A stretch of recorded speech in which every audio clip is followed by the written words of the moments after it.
Hello everyone! So the Imaginarium Theater, which is the new permanent game mode for Genshin Impact, is finally implemented in the game, and as you guys saw from the thumbnail and the title, I'm really dissatisfied with it.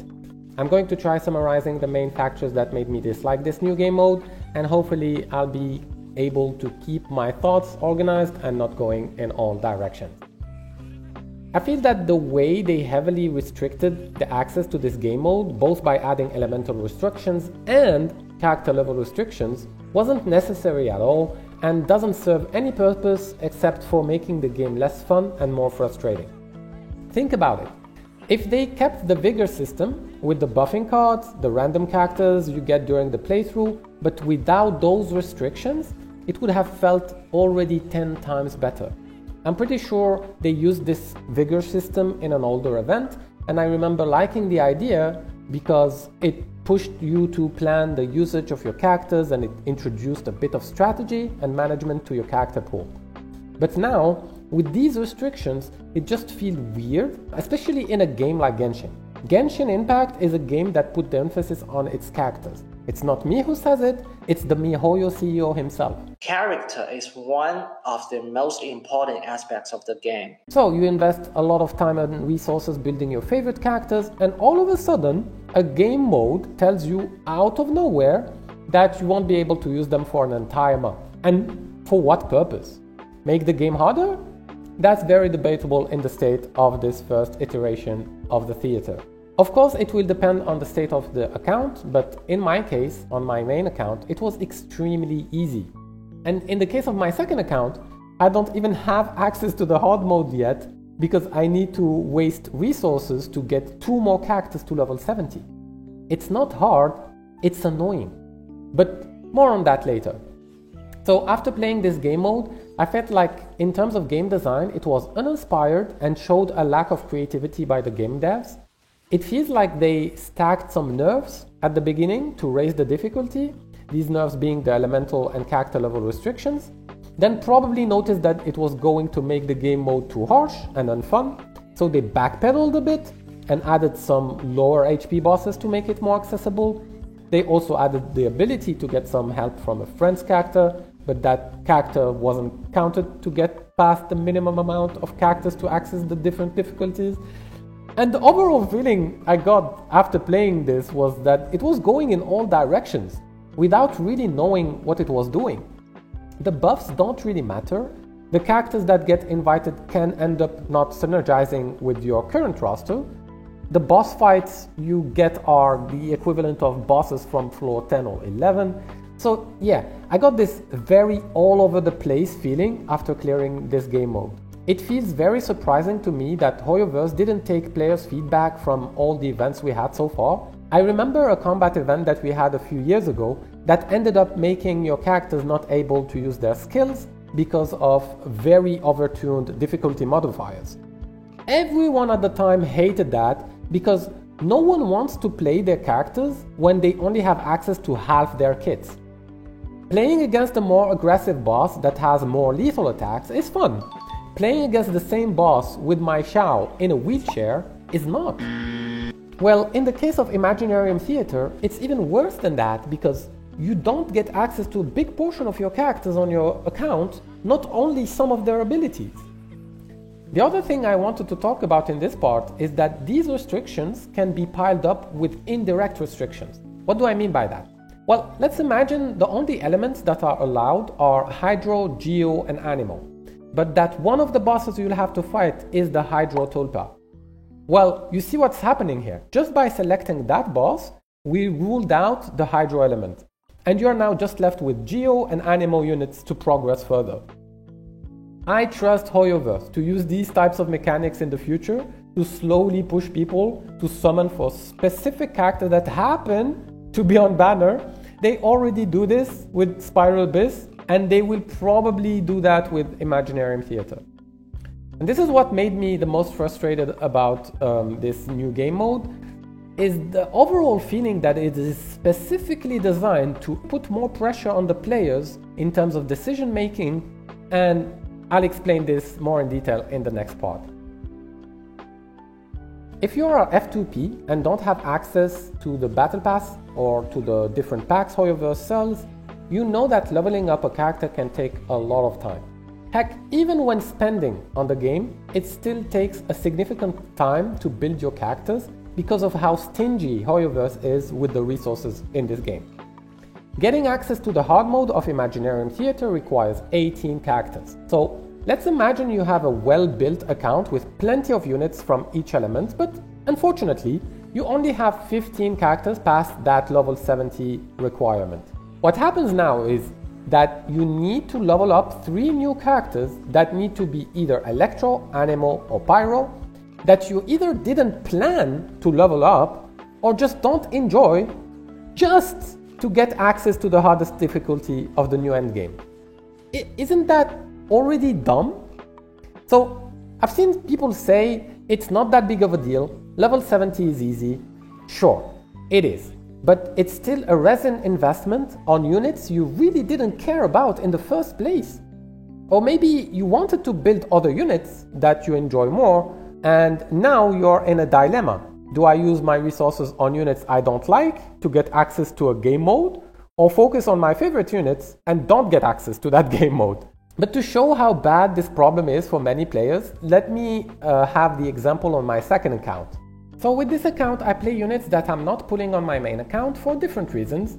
Either I'm not sure about them, or not a big fan, and so on, right? I ended up having vape teams with my Yanfei and my Yoimiya. I ended up having a very strong freeze team with my Ayaka.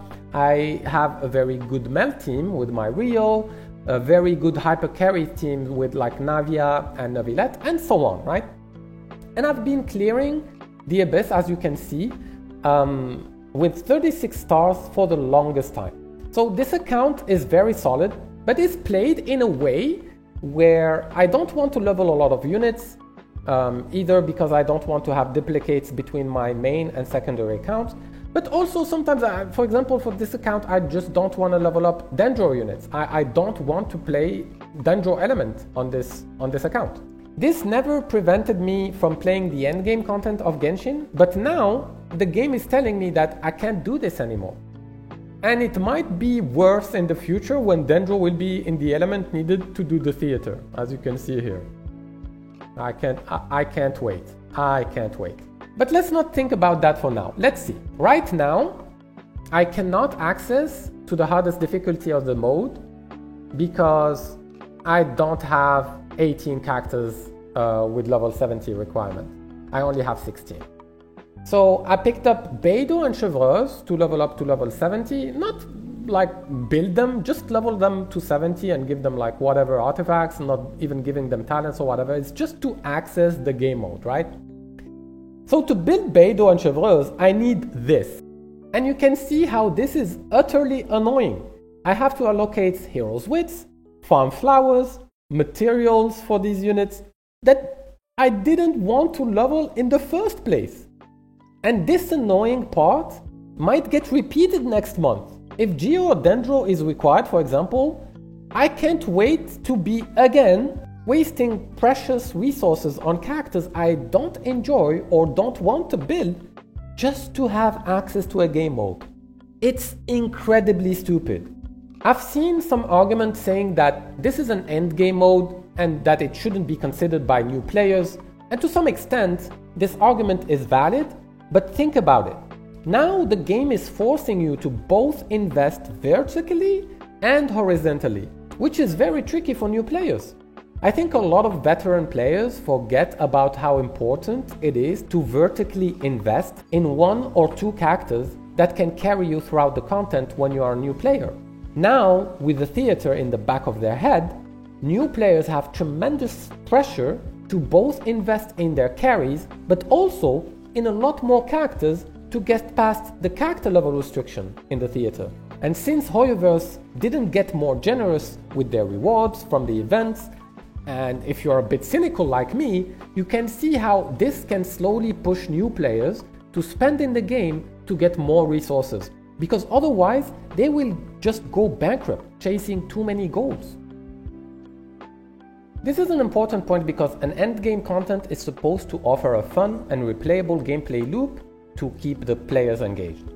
But with the Imaginarium Theater and its restrictive nature, I'm going to be honest with you guys, I don't see myself play this game mode over and over and over. It will be more like playing it once, find out how to beat it, clear it, and move on. So with my first playthrough, it took me around 20 to 30 minutes of gameplay to beat it, and I didn't play a second time up until I had to get some background footage for this video. And with the second time, it took me around 20 minutes. So around 20 to 30 minutes of gameplay a month is far from what I could call a proper endgame in a game as high quality as Genshin Impact. It's even more frustrating when you realize that it took them 3 years to come up with this. Even if they went crazy and had this game mode being super hard in the first theater ever, I still think I wouldn't be replaying it after beating it. The reason is that the characters are limited, so by default, this is nerfing your creativity and won't let you test out as many team comps as you want. The other reason is that forcing players to play 4 characters at all time, with the restrictive nature of the selection at the beginning, plus the Vigor system implementation, you end up playing awkward team comps that don't work very well, don't have a lot of synergies, so you feel like you are playing a handicapped version of your character, which doesn't make sense. When you invest time and resources in your favorite characters, you want to push them to their limits and see them shine. And this is what an endgame content is supposed to provide you. But this game mode doesn't check that box. Even for the speed running niche, I don't see the Imaginarium Theater as a viable game mode for that. The RNG nature of the buffs and the character draws makes it that the runs won't have similar conditions and by default won't be easily comparable. This is the most subjective part of the video, guys. I just didn't have fun playing this. Before the game mode released, I had a few expectations and was eager to play it. I really was. I remember logging into my account in the morning and expecting it to play right away and being super disappointed that it was going to release a bit later. This was it, the permanent endgame mode we've been asking for years. And then I started playing it on stream, and literally 80% of that playthrough was me talking with my friends about the Euro 2024. England and France are terrible to watch, by the way. And not giving too much attention to what was going on in the game. I ended up clearing it, and it felt like it was a random patch event. And as I said earlier, even if the mode was harder, I don't think I would have fun playing my Raiden or Arlecchino in these suboptimal conditions. Without proper teams and setups, I can definitely see other players actually enjoying that because it forces you to solve the puzzle in other ways and so on. But for me, having to run my units in this fashion against low HP enemies was just unfun, boring and frustrating. As I said earlier, I feel like removing the elemental and character level restrictions, keeping the Vigor system and making the enemies harder would greatly improve the player experience in this game mode. But yeah, them going with this mode was a bit surprising, to be honest with you, because they had better ones at their disposal. In my opinion, the Labyrinth Warrior event had all the ingredients that a proper endgame require, and by refining it and perfecting it here and there, they could have had like a way better endgame, but they didn't choose to go with that, which is a bit strange in my opinion. But yeah, there was no fun factor for me playing this game mode, and I don't think making it harder will improve the experience. It has a lot of game design issues, and hopefully they will properly address them in the future. So yeah, that was my overall thoughts and feelings about the Imaginarium Theater. I hope this didn't come across as too ranty. I tried to organize my thoughts the best I could. I don't think everything is bad about it. I just think that the execution isn't perfect and could be improved. As I was telling my friend a few days ago, it's always something there to do instead of brainlessly doing the same floors of the Abyss every 15 days, and the rewards are fine. The UI of the game mode and the musics are insanely good, and I don't think everything has to go to make this a better experience, as I said earlier in the video. I think that if they fix the few game design issues this game mode has, it can greatly improve the player experience, and it will be for sure a way better endgame. But what do you think? I've seen a lot of players actually enjoy it, and I'm quite interested by your thoughts regarding the theater. Did you enjoy it? Do you think it's perfect as it is or could be improved? Leave your thoughts and opinions in the comment section. I'm really looking forward to read them. That's it for me. If you enjoyed the content, feel free to leave a like and subscribe to the channel. I'll be seeing you in the next one. Bye.